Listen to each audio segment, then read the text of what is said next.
নীলিমা, কোথায় তুমি? দেখে যাও, শুনে যাও, আমি বৃষ্টিতে ভিজে ভিজে এসেছি।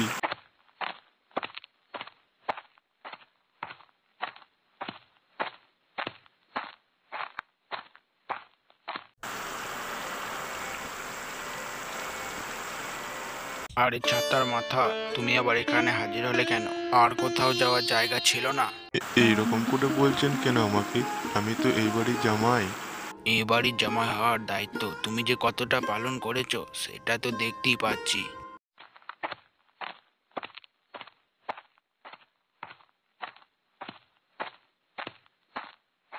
কি হয়েছে বাবা? কে চিৎকার চেঁচামেচি করছে বাড়িতে?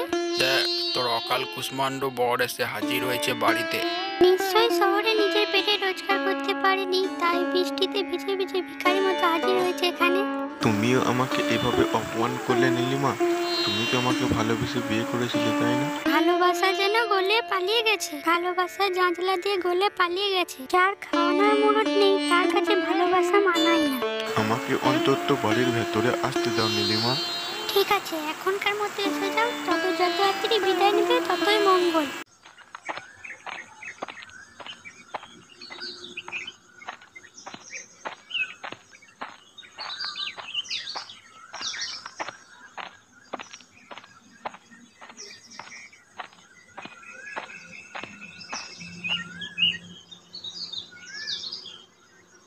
পলাশ, কবে এলে তুমি গ্রামে? আমি তো তোমাকে দেখিনি। কি করে আর দেখবে, আমি তো এলাম সকালে। কিন্তু তা বলে এইরকম শুকনো মুখ করে ঘুরে বেড়াচ্ছ কেন? গ্রাম ভালো লাগছে না বুঝি? গ্রাম ভালো না লাগলে কি আবার গ্রাম দেখতে বের হই? গ্রাম দেখতে বের হয়েছি মনটা ভালো করার জন্য। আসলে এই জীবন আর ভালো লাগছে না আমার। কি হয়েছে বলো তো, তোমার এত ভাবছো কেন জীবন নিয়ে?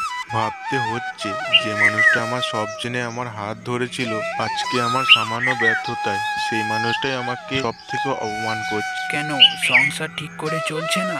হঠাৎ করে চাকরিটা গেল শহরে, ভেবেছিলাম এখানে এসে একটু আশ্রয় পাবো, কিন্তু তার বদলে যা অপমান হলাম, কুকুরও এমন অপমান হয় না। তোমাকে একটা কথা বলবো পলাশ, বড় ভাইয়ের মতো কথাটা রাখবে? বলো না গোপালদা, একমাত্র তুমি তো আছো এখানকার শুভাকান্তি।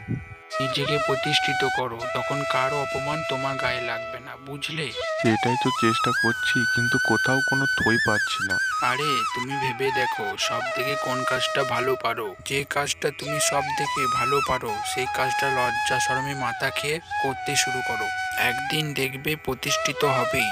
গোপালদা, তুমি যখন সাহস দিয়েছো নিশ্চয়ই হবে। এখন আসি, আবার পরে কথা হবে, হ্যাঁ?